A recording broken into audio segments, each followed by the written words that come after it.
نہیں آتی. اب ایک آخری پروسیس رہ گیا تھا, زمین کو 23 ڈگری. اب جو سیارے ہیں نا ایسے سیدھے سیدھے زمین کے گرد گھومتے ہیں.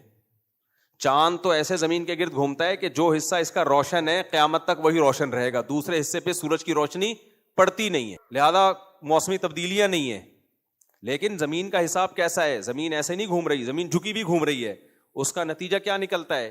جب اس طرح گھومتی ہے تو جب 6 مہینے سورج یہاں زیادہ پڑتا ہے, ادھر گرمی ادھر سردی, پھر گھوم کے جب ادھر آتی ہے تو یہ والا حصہ سامنے ہو جاتا ہے, ادھر گرمی ادھر سردی, اسی سے دن رات چھوٹے ہوتے ہیں.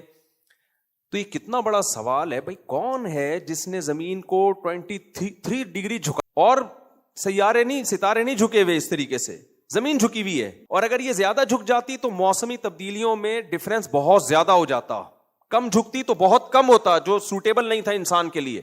اتنے تمیز سے جھکی ہے. تو اس نے اس کا جواب دیا کہ ایک ستارہ, ایک زمین ایسے گھوم رہی تھی تو ایک کوئی بڑا ستارہ سیارہ آ کے ٹکرایا, دھاڑ کر کے زمین کیا ہو گئی؟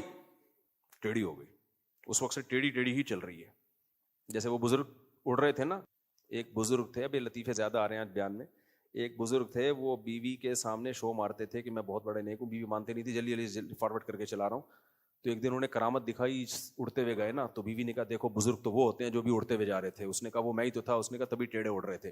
تو عورت نہیں مانتی اپنے شوہر کو, صحیح ہے نا, عورت نہیں مانتی.